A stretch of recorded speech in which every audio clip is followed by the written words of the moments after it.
Alors, on est maintenant au Perek Yud Bet du Tanya, 12e chapitre.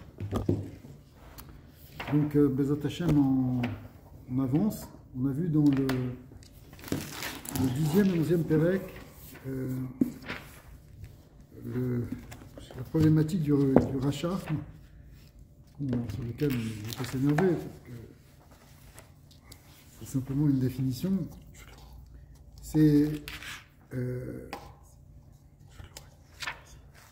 dans le 10e Pérec, on l'avait vu sur le tzaddik, mais essentiellement on était resté sur le rachat la dernière fois. Hein.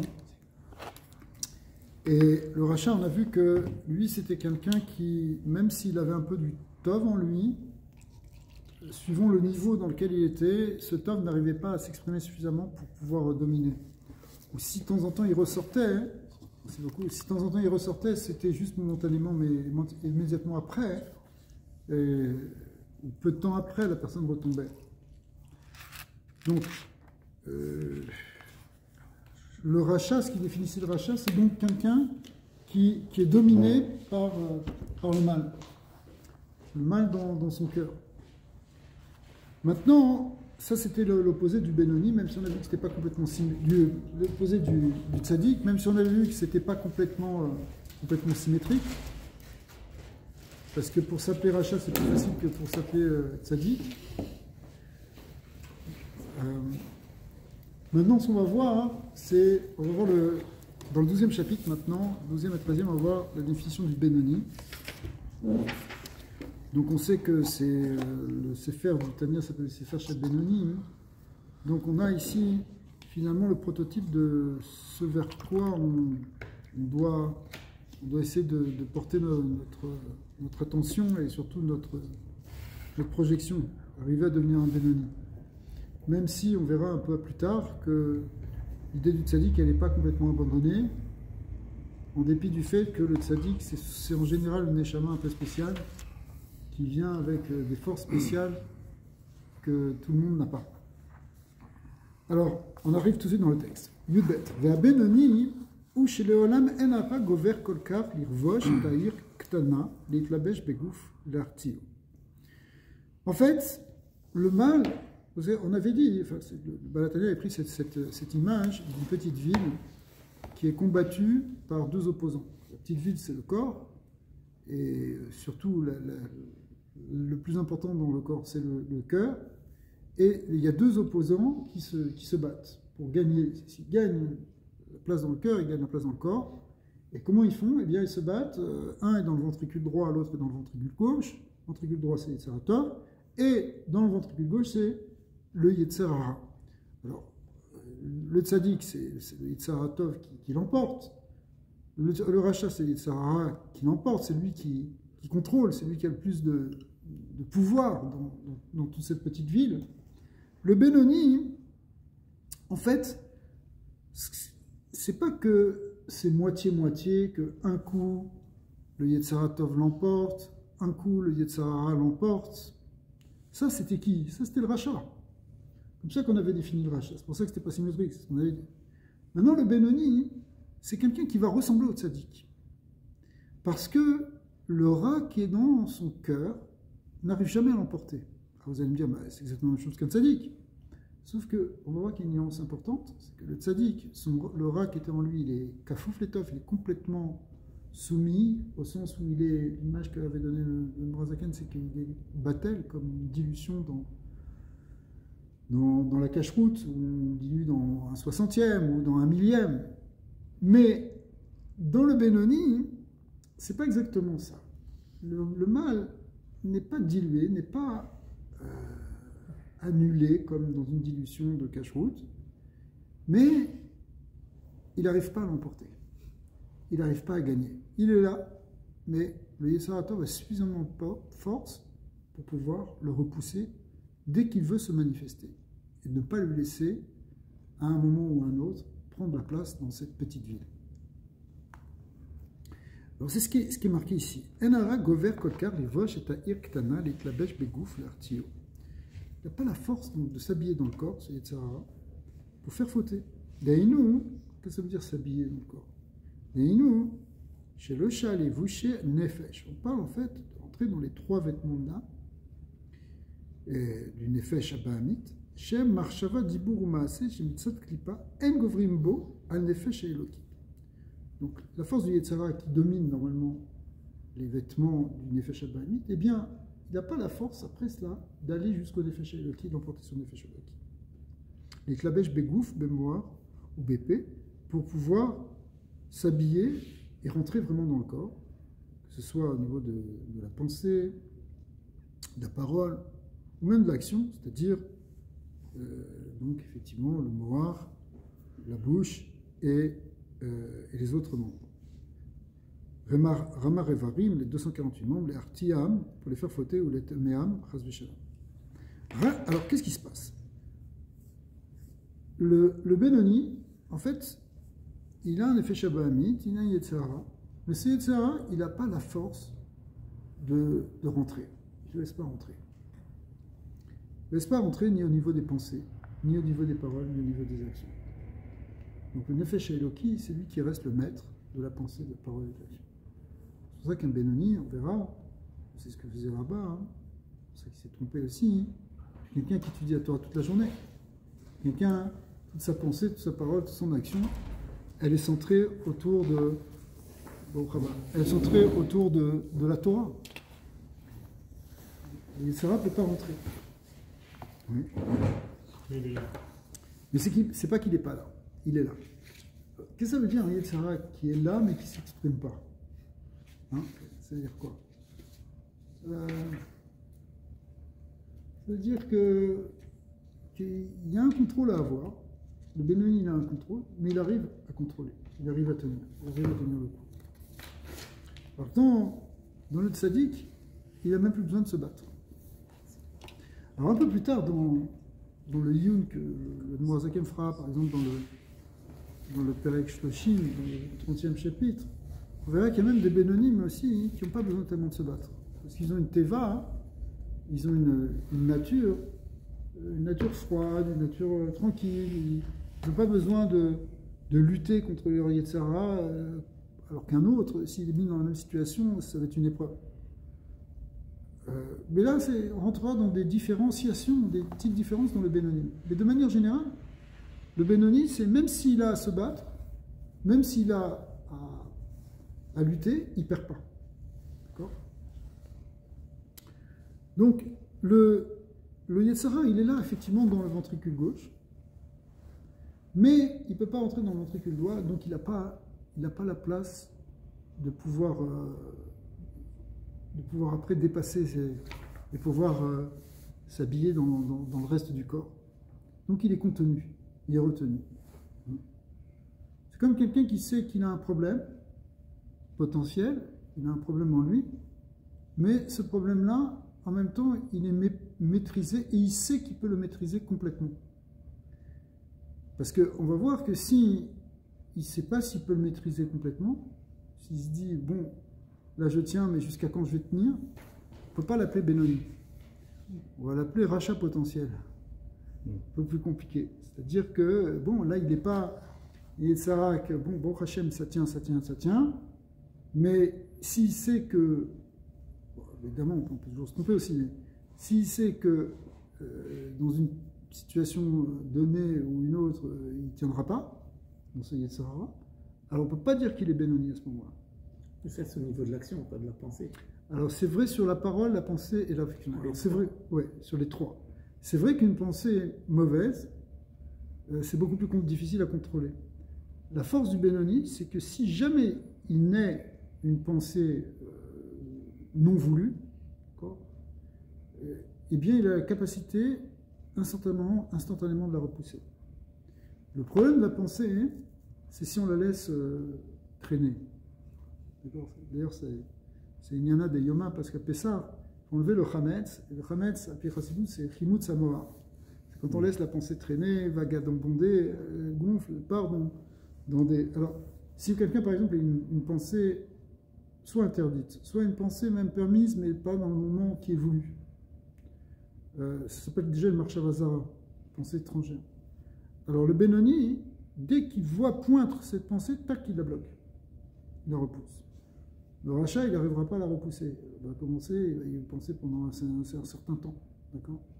Encore une fois, le rachat ici, il ne faut pas le voir avec. Faut pas on ne parle pas en termes moral, on parle en termes de domination ou de non-domination du Yetzirah. D'accord. Tu peux être quelqu'un de bien et ton Yetzirah, c'est pas que tu es peut-être sincère, tu as des Réchaïm, entre guillemets, d'après cette définition du Tanya, qui veulent vraiment le bien, ils n'y arrivent pas, c'est tout. Donc un jour ils vont arriver.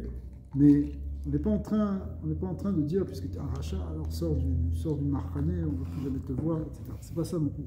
Pas, les définitions qui sont données ici ne sont pas des définitions qui sont morales, ce sont des définitions qui sont ontologiques, qui sont au niveau de l'être.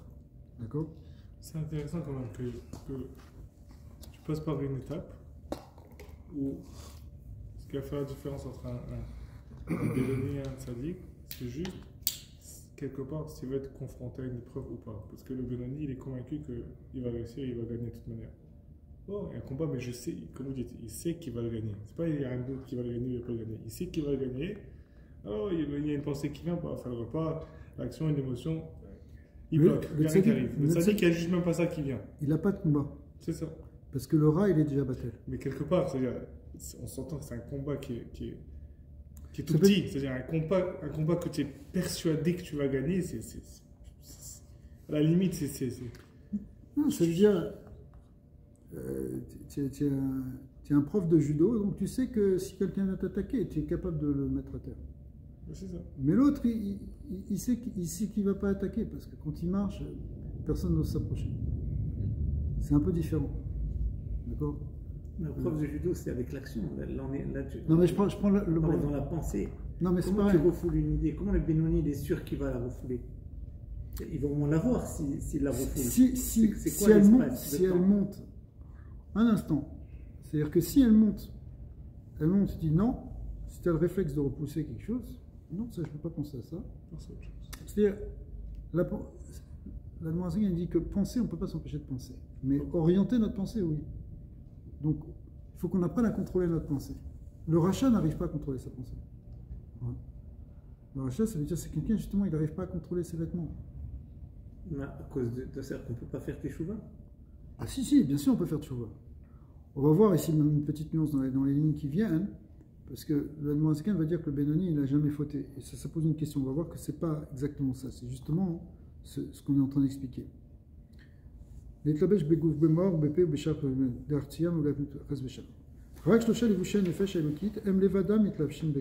qu'est-ce qui finalement domine le corps?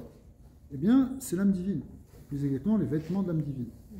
Shem Marshava Dibur Maasim, ou Maaseh Shel Tariag Mitzvot à Torah. Ils sont donc effectivement quelqu'un qui pense tout le temps, qui parle, qui fait des mitzvot de Torah. Velo Avar Avera Miyama. Voilà, c'est ça les mots qui posent problème. Velo Avar Avera Miyama. Donc, le Benoni, il n'a jamais fait de Avera. Alors, les Abéim posent la question parce que ça ne laisse pas de place au Baal Teshuvah, on dit comme ça. Alors, parce qu'un Baal Teshuvah, c'est quelqu'un qui a fait une Avera dans sa vie, après il a fait Teshuvah. Donc, si c'est quelqu'un qui a fait une Avera dans sa vie, d'après ça, il ne pourrait pas être Benoni. Alors, c'est pas vrai, il peut être Benoni. Et qu'est-ce que ça veut dire ici, les mots qui sont marqués? Disons d'abord, Velo Avera Miyama, Velo Ya'avor Leolam. Velo Nikra Alav Shem Racha. Il n'est plus appelé Racha, Filou Sha'achat, Verga Echat, Kol Yamav. Alors, qu'est-ce qui se passe si c'est un Baal Teshuvah? Un Baal Teshuvah, il peut devenir aussi un Benoni. Pourquoi? Parce que il peut arriver dans un état où c'est comme s'il n'avait jamais fauté de sa vie. Tu vois, ça répare. Ça peut être métaken, ça peut faire une kapara, etc. Donc, on peut arriver à un moment où parce qu'on a fait tchouva, on est comme si on n'avait jamais fauté. D'accord? Même au contraire, on sait que tchouva be'ava, c'est comme si on a fait des mitzvot pendant cette période. D'accord? Donc, le point, hein, c'est que ça n'exclut pas le Benoni, ça n'exclut pas le Baal Teshuvah. Deuxièmement, ce qui est démarqué, Velo Ya'avor Leolam, quelqu'un qui ne va pas fauter, qui ne va jamais fauter dans le futur. Comment tu peux savoir que tu ne vas jamais fauter dans le futur? Tu ne peux pas vraiment savoir. Sauf que c'est comme ce qu'on vient de dire, c'est-à-dire que le Benoni, il est sûr que ça c'est réglé. Ça, il ne se laissera pas avoir une fois. D'accord?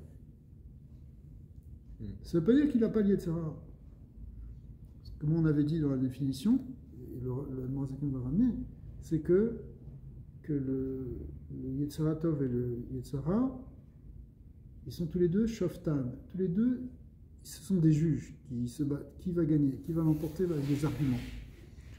Alors, on va voir que le Yetzirah Tov, il va être aidé d'en haut, pour le Benoni. Hachem, il va l'aider à gagner. Mais ce combat, il est là chez le Benoni. Sauf que, il peut être sûr qu'il va toujours avoir raison. Imagine par exemple que quelqu'un doit passer en jugement. Et dans ce jugement, il y a un accusateur, il y a le contraire d'un accusateur,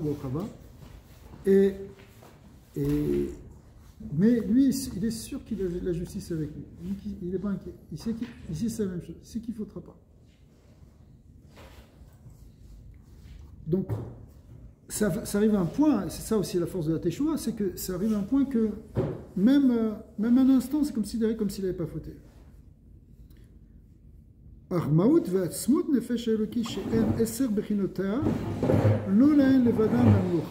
Mais toutefois, on ne peut pas dire qu'il n'y a que le Nefesh Eloki qui domine. C'est pas vrai. Le Nefesh Bahami, il est encore là, il est encore puissant. Mais simplement, il est soumis. C'est folie ça.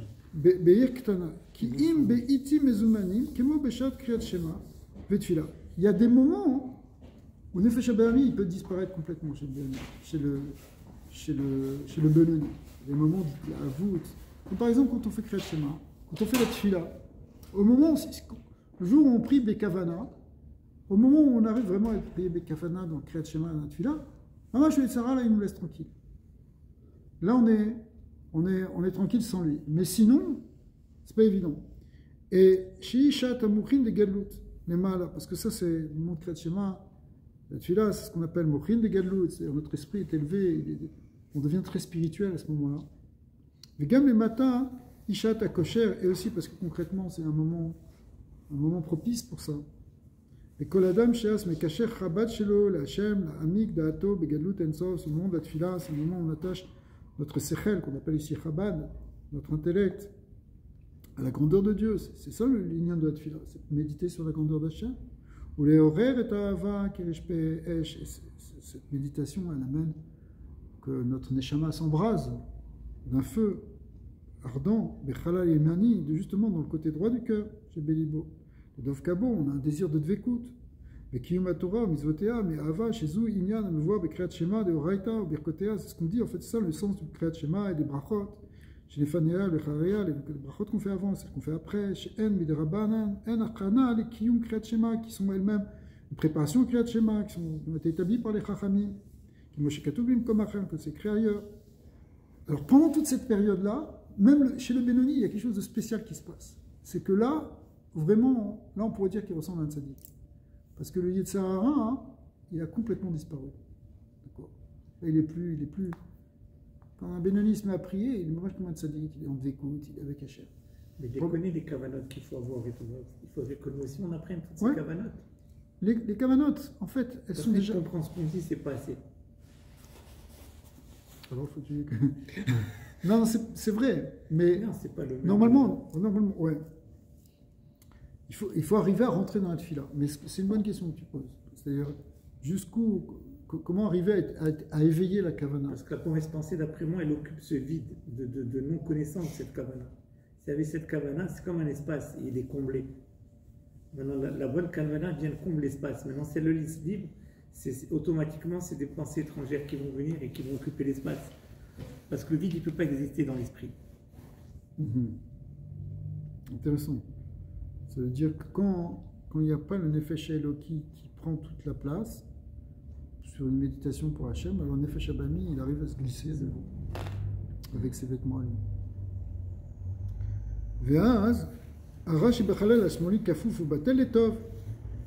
Pendant cette période-là de fila, le Yetzirah, qui est dans le côté gauche, il est kafouf letov. À quoi ça ressemble ça?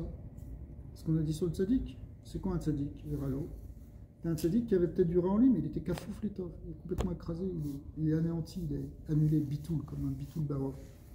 Oui, est-ce que notre avoda, c'est seulement de réagir? Non. C'est-à-dire, toi, tu es là, tu as une mauvaise pensée, tac, tu bloques, ou tu as envie de truc, tac. Est-ce que toi, tu as quelque chose en toi, à l'intérieur, Parce que pour passer du Benoni au Tzadik, par exemple, c'est que ça vient en haut, quelque part, il y a un point. Lui, tout ce qu'il fait à chaque fois, il a 100%, tous ses compas, il les gagne. Après, le jour où on va arrêter de lui envoyer une mauvaise pensée, ben, il en aura plus, ce sera plus de Tzadik, mais c'est pas lui qui décide. De toute manière, dès qu'elle vient, il s'en débarrasse.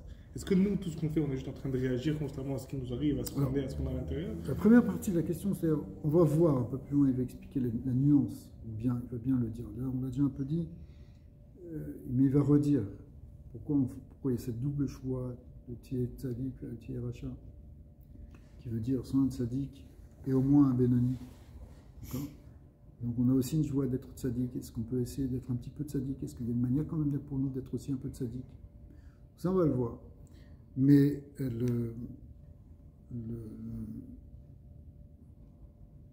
l'autre partie de ta question, c'était quoi? C'était plus, est-ce que juste on réagit? Ah, est-ce qu'on réagit? Voilà, pardon. Justement, ce qu'on est en train de voir là, pourquoi il nous a cité ça? C'est déjà pour nous dire qu'à ce moment-là, on est les kafouf, le rat et les kafouf, c'est que, en fait, au moment de la tefila, on arrive à faire quelque chose de très fort. C'est pas une réaction. C'est au contraire, on est en train de prendre la place. Et Saratov est en train de prendre la place pendant la tefila.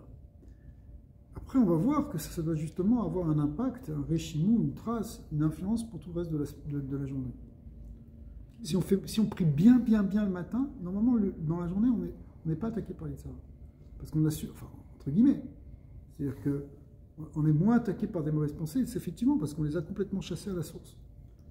Mais Ravi, quand on entend comme ça de manière vulgaire une mauvaise pensée, on pense à des connotations vulgaires. Mais la mauvaise pensée, elle peut être aussi très rationnelle. Après, il a juré parce qu'il a réfléchi, il a vu un enfant tomber de l'arbre, il s'est dit, tu vois, il a fait 2 mitzvot qui rallongent la vie. Une raken, il a écouté son père et il est mort. Donc on dit que l'histoire dit qu'il a juré à la suite de ça. Donc des fois c'est très raffiné, c'est des pensées que... tout à fait. Même ce qu'on avait vu sur les mauvaises pensées, c'est qu'elles ne sont pas forcément pensées. Parce que ça s'appelle en hébreu Marshava Zara. Et Marshava Zara, c'est une pensée étrangère. Mais une pensée étrangère, elle est simplement étrangère à ce que tu voudrais avoir dans ta pensée. C'est-à-dire, si par exemple tu es en train de prier et dans les Alléluia, normalement tu es en train de penser à Hachem, mais au même moment tu es en train de penser à ce que tu dois faire dans la journée, dans ton travail, aller faire, je sais pas, des soucis que tu as, ça s'appelle déjà Marshava Zara. C'est vrai que, bon, là on parle beaucoup, mais de certains côtés, on est encore loin de tout ça. Parce que arriver à se concentrer plus que 5 minutes dans la tefila, c'est déjà un exploit pour nous. Enfin, je sais pas, pour moi. Mais c'est vrai. Et c'est pas évident d'être concentré longtemps dans la tefila. C'est d'ailleurs bon. Là, tu veux nous faire passer une bonne nuit. Là. Non, mais c'est vrai. Il y en a qui ont. Enfin, Krassi, il prie très vite. Je ne sais pas s'il a dit non, il a dit il avait un machal. Il a dit c'est comme si un carrosse il voyage, pas que les brigands ils sautent. Ils sautent dessus. Oui, mais c'était l'inverse. Entre le Karliner et le. Entre le Karliner et les racines du. Dehors, si tu vas vite, ils ne vont pas rentrer. Mais s'ils sont dedans, il faut que tu t'arrêtes. Mais on tient aussi comme ça. Tu vas vite, ils ne vont pas rentrer. C'est ce qu'il avait dit. Ce qu'il m'avait dit le. Non, parce qu'au départ, les chassidés Chabad, ils priaient longuement. Il y a encore aujourd'hui des chassidim. Tu vas dans des bonnes choses. Et ça leur prend, ils finissent à charrer à 3 h de l'après-midi. Ah non, il y en a plein. C'est pas Minazman, tout ça, c'est encore une autre question, mais c'est des gens qui prient Bekavana. Avec une Kavana. Maintenant, on n'est pas toujours capable de prier tout le temps Bekavana sur ça, mais déjà, sinon, on peut prier vite et puis un passage, prendre son temps. D'accord? Parce qu'au moins, quand tu fais ce passage-là, parce que le but, au fond, le but de la tefila ici, c'est d'attacher nos chabad, c'est-à-dire notre pensée et notre cœur à Hachem, qu'il a de l'écoute, que ça amène une ava, une ira, justement, qu'on puisse gagner notre Yitzhara. La avoda Hachem, c'est la tefila. Et la avoda, c'est la avoda sur le Yitzhara. On dit qu'Hachem, il n'envoie pas une épreuve qu'on ne peut pas surmonter. Tout à l'heure, tu as dit, si on n'arrive pas à avoir le dessus sur le Serara, alors on est potentiel rachat. Mais des fois, si justement il nous bat, on n'arrive pas à le battre, alors quoi? Donc ça démontre ce... Non, mais il faut accepter qu'on n'est pas des bénonymes. On n'est peut-être pas des bénonymes. Ah non, mais ça veut dire qu'on veut au moins sortir du statut de Alvaï. c'est ça, mais quelqu'un, il y a un chassid qui a dit ça, qui c'est j'ai dit jusqu'à parce qu'après c'est le Allemand Azaken, il y a cette expression que là, on a vu justement quand tu parlais du rachat, je passe pas pour un sadique, etc. Il a dit Alvaï Benonim. Alvaï qu'on soit déjà des Benonim, d'accord? Mais maintenant, de nos jours, on dit Alvaï qu'on soit déjà un rachat Betovlo. Parce qu'on est. C'est pour ça que si tu veux. Il avait dit qu'on avait 15 ici qui étaient Benonim. C'est ça. Il y en a qui disaient que c'était lui. Ravendel? Non, Rav Eliaou. C'était un Benoni. Mais Ravi, une fois tu nous as dit que dans les différentes étapes de la prière, que les corbanotes c'était justement pour faire le corban de notre âme animale. Donc il y a des préparations, mais maintenant est-ce que le mikvé avant, ça nous aide? Le mikvé avant la tefila, le Baal Shem Tov, il dit que celui qui va au mikvé avant Shachrit, c'est comme s'il avait fait Ta'anit toute la journée. C'est la même valeur. C'est la même valeur spirituelle, ça fait le même tikkun, ça t'amène la même élévation que si tu avais jeûné toute la journée. Imagine si on peut se jeûner. Non mais ça veut dire c'est bon, tu as plus de force, tu peux être en mikvé. Mais chez les chassidim, le mikvé en tefila, c'est plus qu'un minag. Même si chez Chabad, on n'a pas tellement l'habitude de dire aux gens d'aller au mikvé, parce que ça doit venir de la personne elle-même. Voilà. Des fois, il faut un peu les motiver, mais il y a un très grand lien. Ça change toute la voie à la chaîne.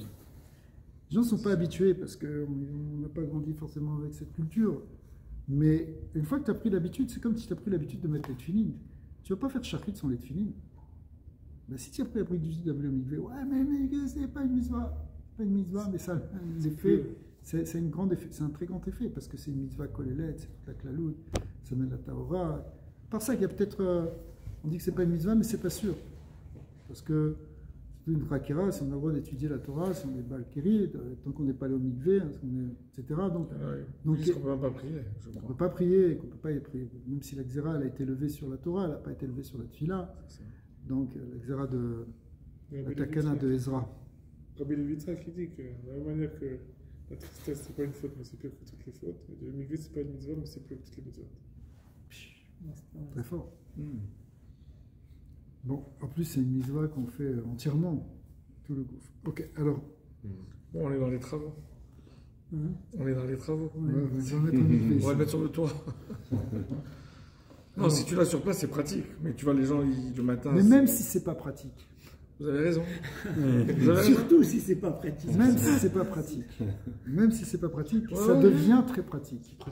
Tu sais pourquoi ça devient pratique? Parce qu'au bout d'un moment, tu ne te sens plus comme une difficulté puisque c'est intégré. Clairement. C'est pas pratique d'aller à la tefila le matin. C'est compliqué de faire shachrit. Ça prend 1 heure, etc. Et si on a des enfants à emmener, si on a des choses, si on doit aller travailler. Il y a plein de choses qui font. Mais qu'une fois que tu l'as intégré, tu l'as intégré. C'est comme tout en fait. C'est vrai. Ergel Zeteva. Ergel Zeteva, zéro.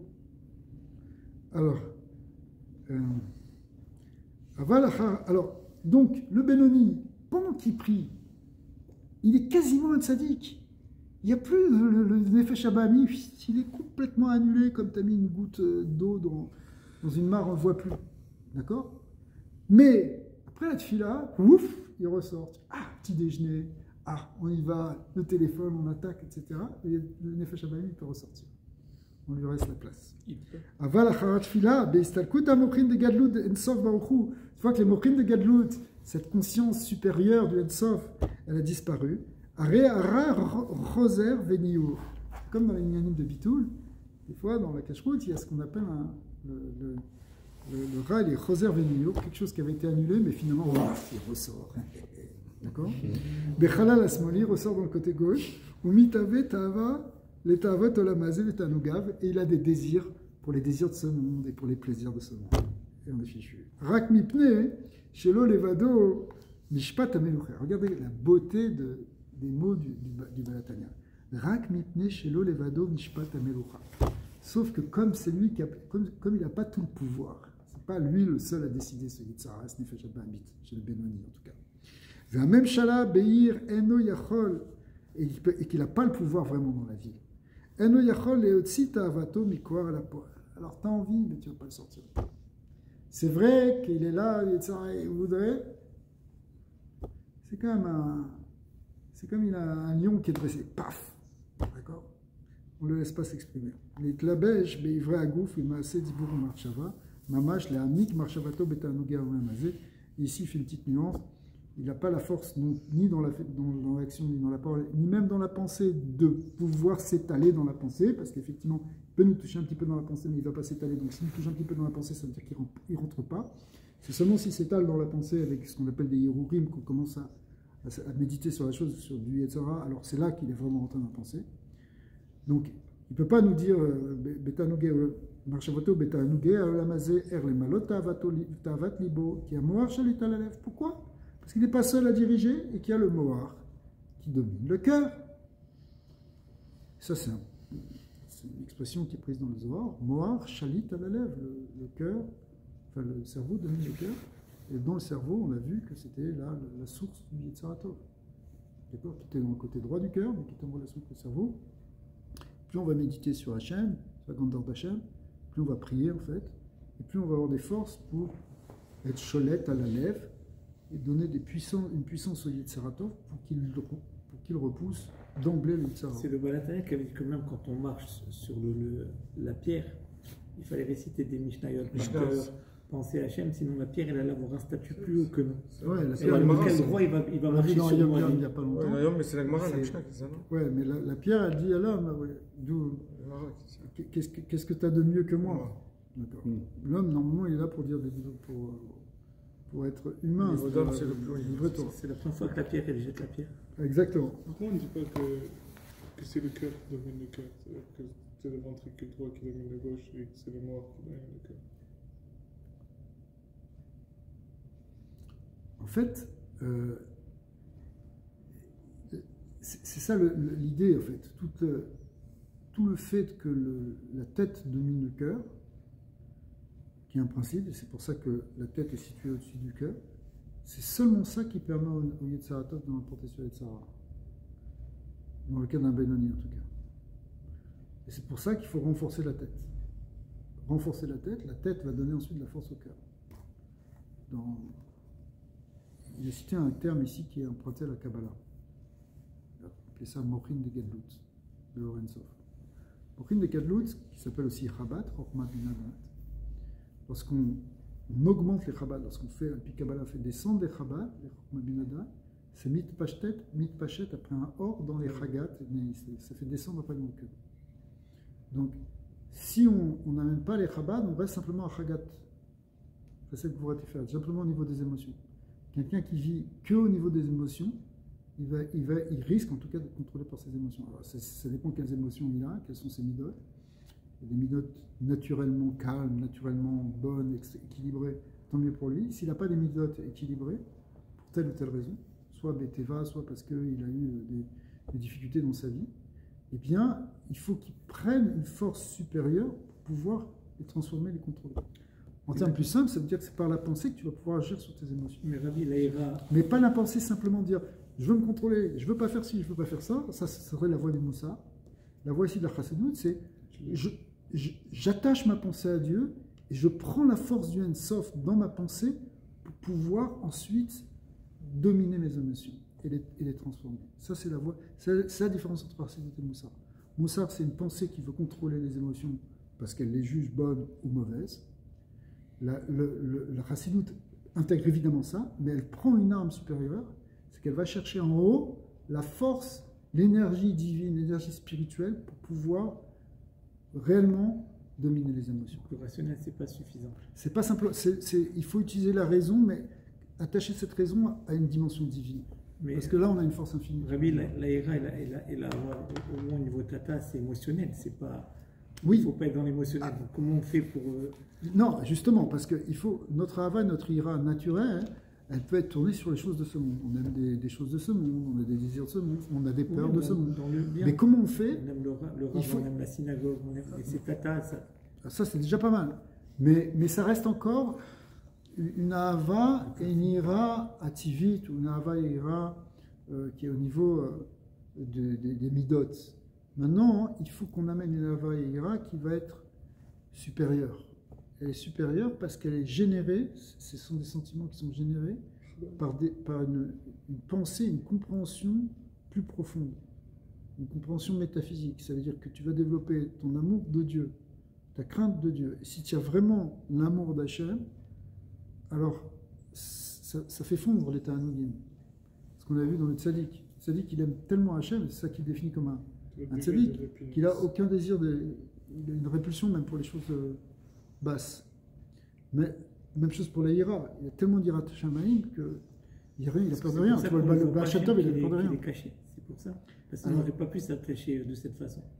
Mais c'est pour ça qu'on a la tfila. Parce que la tfila, c'est un moment où on se coupe d'une certaine manière du monde pour revenir dans l'essence du monde, dans le Boré Olam. On va revenir, c'est pour ça qu'on va chercher le Havat Olam, à Boré. On cherche à retrouver l'amour et la crainte d'Hachem par la connexion qu'on a dans les mots de la tfila, qui ne sont pas n'importe quel mot, qui sont des mots qui sont choisis exprès pour nous connecter.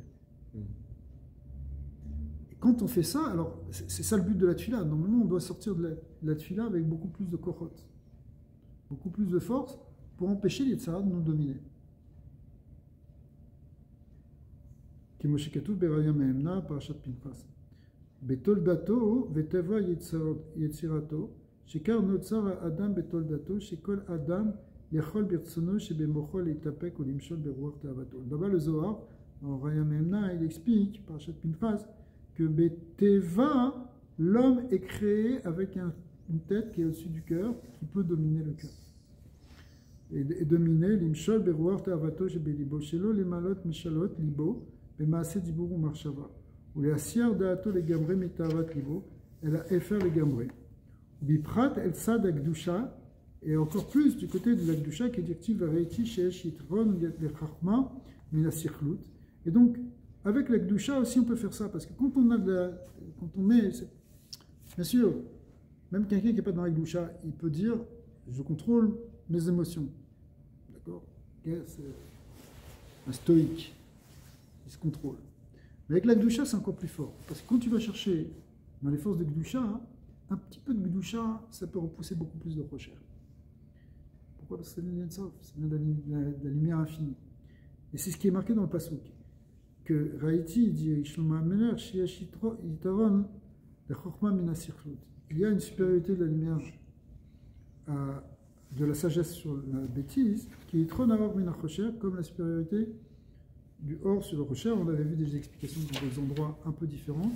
J'ai expliqué là-bas, c'est le sens de ce pasouk, c'est pour nous dire que quand le rocher est transformé en lumière, il est encore plus grand que la lumière elle-même. Mais ici, il utilise ce pasouk, le Moazaken, pour dire que Teva, on a dans le Sechel quelque chose qui est beaucoup plus grand que le rocher, qui est dans les émotions. Pirouche Kemo chez Or Yashlo, et là pardon, surtout quand on parle du domaine de la Gdusha, c'est ça qui veut illustrer. Pirouche Kemo chez Or Yashlo Yitron, Veshtita Memshala la Chocher, de même que la lumière, elle domine l'obscurité. Tu es dans une salle sombre, tu as même une bougie, tout d'un coup, tu vois un grand halo de lumière. À la Chocher, chez Meat Or Gashmi Doche Arbe Minar Chocher, ce qu'on voit physiquement, hein, un petit peu de lumière repousse beaucoup d'obscurité. Chez Neve Memeno Be'ela. Mimela, car nitre, mimela, sirchlut arbe. La même chose, tu amènes un peu de croix, ça va repousser beaucoup de bêtises. Cette bêtise qui vient chez Klipa, Vesitracha, chez Bekhala Asmoli, qui est au fait la force du mal qui est du côté gauche du cœur. Qui ma'amar chazal, et là, imken niknas bo ruachdut, puisque effectivement, c'est le ruachdut. On voit, c'est pour ça qu'il est en train de nous dire que c'est ça le pasouk, le sens que c'est appelé sirchlut. Ici, c'est ça, c'est appelé sirchlut, qui est donc le ruachdut. Et d'où ça vient? C'est grâce à cette Chokhma, qu'on a dit tout à l'heure de Gdusha, c'est-à-dire cette Chokhma qui vient du Nefesh Eloki, chez Bemoar, qui se trouve dans le cerveau, elle, cette pensée, vous savez, des fois on ne veut pas que ça, on voudrait vraiment, on a une pensée rien que, on voudrait que dans la Gdusha, d'accord? Ça, c'est une pensée qui vient du Nefesh Eloki. Et qu'est-ce qu'elle veut, cette pensée dans le Nefesh Eloki? Qu'est-ce qu'il veut, ce Nefesh Eloki? Il voudrait dominer tout le temps. J'en ai marre d'avoir cette bêtise, j'en ai marre d'avoir ce... Il ne veut pas. Ouais. Il dit la bêche, les bouchères, il veut rentrer dans les trois vêtements. Avec ces trois vêtements, et rentrer dans le corps, Kulo, c'est uniquement la pensée de Gdusha. Kena, Shehem, Marshava, Dibur Maaseh, Tariag Mitzvot, on parle. parle de la pensée, de la parole, de l'action qui concerne les 113 mitzvot. Alors, même si on a tout ça, on a tous ces outils, on est capable de tout ça, ça ne s'appelle pas encore du tout qu'on est tzaddik. Pourquoi? Parce que c'est vrai qu'il a une supériorité dans son nefesh elokit et dans la lumière de son nefesh elokit. À la recherche, בסirkut של הקליפה ונתחי ממנה, אינו אלא בשלושה לבושים הנ"ל, ולא במהותה ועצמותה על מהותה ועצמותה של הקליפה. כי מהותה ועצמותה של נפש הבעמית של הקליפה, שמהקליפה שבחלל השמאלי, לא נדחה כלל ממקומה בבינוני. Qu'est-ce qui se passe? C'est que le Benoni, le Yetzara est encore là. Simplement, encore une fois, on ne le laisse pas s'exprimer. Dans le Tzadik, il n'y en a plus. Dans le Benoni, la Sitra Achal, le Yetzara, il est encore là. Oui, mais ses vêtements ne se manifestent pas. Il ne peut pas rentrer dans les vêtements de l'âme. Il ne peut pas rentrer, en fait. C'est toujours une manière de parler des vêtements. Comment on sait qu'il est là? Il est là parce que... Comment on sait qu'il est là? Parce qu'on a attaqué. Parce qu'on a attaqué. Si on n'était pas du tout attaqué, c'est qu'il ne serait pas là. C'est que notre nature, elle serait comme ça. Si on n'avait pas d'amour pour les Tanugim de Olam Hazé, ça voudrait dire qu'on a un tzaddik. Mais à partir du moment où on a encore des ta'avot, même des ta'avot permis, on a encore des désirs de choses gashmi, on a encore des envies, on a encore des peurs de choses gashmi, ça veut dire qu'on n'est pas un tzaddik. Tu as dit que le Benoni le refond en un instant. Donc c'est cette fraction de seconde qui va réaliser. Parce que ça veut dire qu'il ne laisse pas la chose rentrer dans le vêtement, mais elle est là. Yitzhara, il est là. Il la voit alors, mais il ne la laisse pas. Mais oui, exact. Est-ce que, Oui. c'est quoi l'effort alors du Benoni?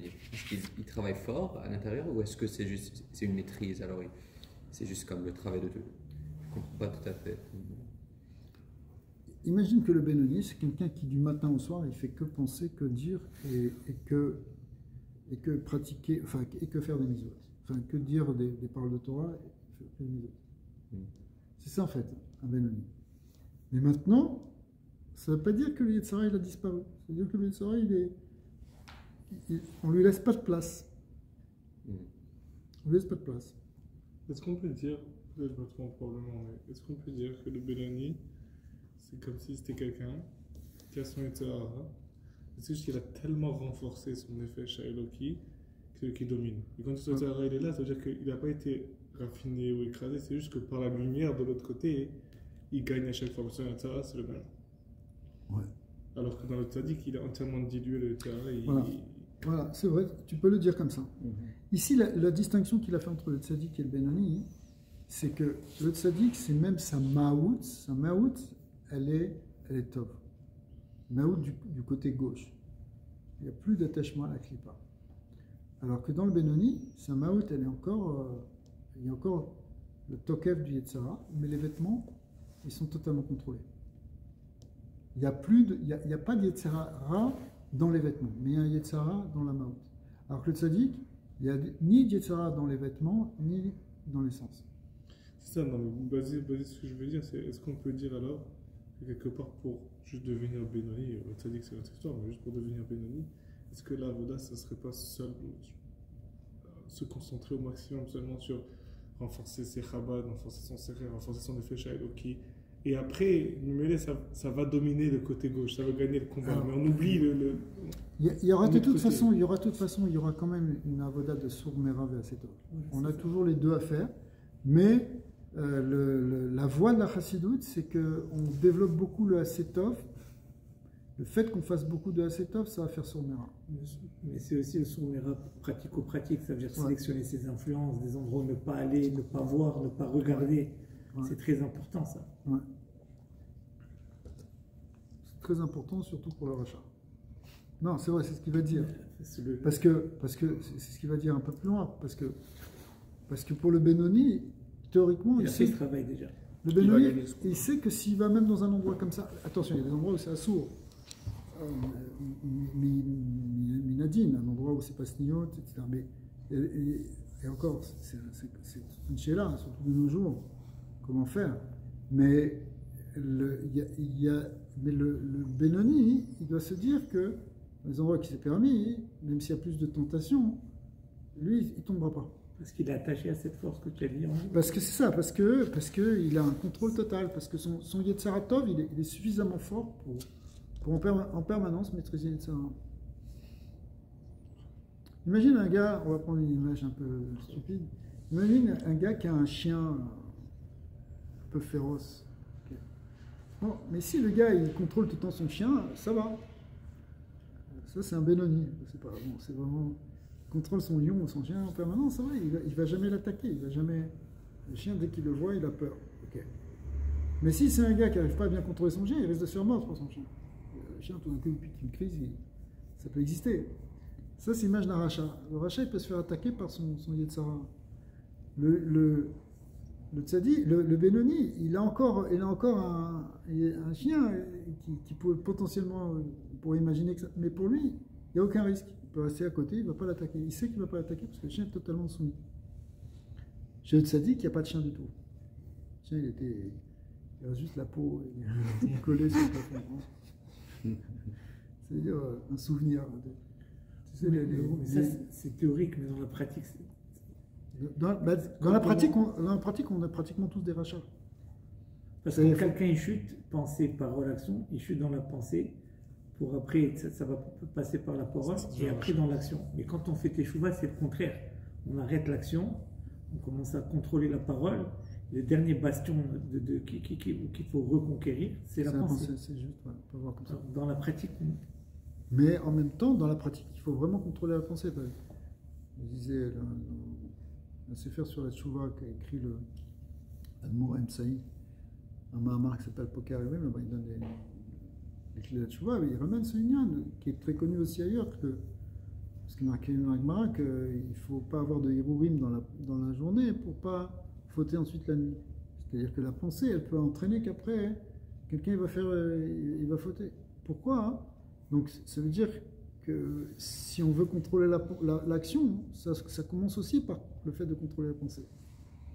C'est sûr que concrètement, quand on commence à faire tchouva, il faut se dire, bon d'abord j'arrête de faire ci, je dois faire ça, et la pensée on va voir un peu après.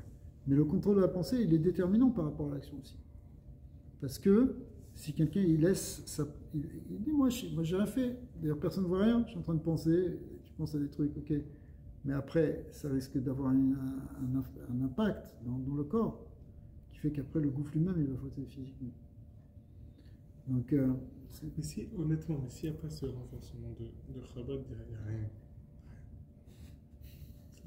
Mais c'est sûr qu'il n'y a rien. Non, mais si tu ne sais pas que juste penser à ton travail, c'est une marchava zara, tu es toute la journée dans des marchava zara. C'est ça. À moins que quand tu sors dans le travail, on s'entend, quand tu es dans le travail, tu penses ce que tu dois penser. Mais si tu sais même pas que quand tu es en train de faire quelque chose de cadeau, juste de penser quelque chose de permis, mais c'est pas le bon moment, ça s'appelle marche à Zara, tu es perdu. Mais combien de fois on est en train de prier, on est en train de penser à des trucs rôles. C'est ça. C'est ça il faut au moins le savoir. Ça veut dire ça, si tu n'as pas ces bases d'enseignement, Mechalel Shabbat, ça c'est rentrer le chol dans Shabbat. C'est pas le gars il fait un péché, tu vois. Il pense à un truc de chol pendant Shabbat. Alors il a Mechalel. Quand j'étais petit, j'allais à la synagogue, des jours de fête avec mon père. Je jouais au foot. Dans la cour de la synagogue, je rentrais 2 minutes, je ne savais même pas prier. Pour la mi-temps. Pour voir. Et je te promets que pour le changement. Quand je rentrais à la maison, j'étais content. Voilà, j'étais à la synagogue. Parce que j'ai joué au foot à la synagogue. C'était mieux qu'ailleurs. Voilà, donc pour moi, voilà, j'étais à la synagogue. C'est incroyable comment ça dépend où on est. C'est pour ça qu'il a dit à un moment donné, mais il y a un travail à faire. Il faut apprendre. Comme il dit le Rambam, tu donnes des bonbons aux enfants. Il faut, mais après ils vont comprendre. Tu vois ce que je veux dire, il y a comme tu sais une éducation. Si vous en laissez là-bas. Ce que je veux dire, c'est qu'il y a un point où la bonne volonté c'est bien, mais si tu n'as pas les outils pour travailler sur toi, tu voilà, c'est pour ça qu'on a les outils qu'on a. C'est la Torah, c'est la Tfila, et avec le Chassidut, on a en plus l'accent sur la Pnimiyut Torah. Mais c'est Torah ou Tfila, c'est ça qui nous aide. Obligé. Tu ne peux pas gagner le Yetzara sans Torah, c'est pratiquement impossible. C'est ça, comme vous dites, juste avoir cette pensée de se dire ah, j'en ai marre de tomber dans ça, c'est bien, mais tu ne vas pas sortir de là comme ça. Non. Il faut se construire. Ce que tu sens chez moi, se construire, c'est comme. Il faut se construire, c'est ça. Il y a une propédeutique. C'est ça. Il y a un chemin. Oui, il faut se construire, tu n'as pas le choix, bien sûr. Pour développer ta avoda, ta emuna, tu vois, le Tanya.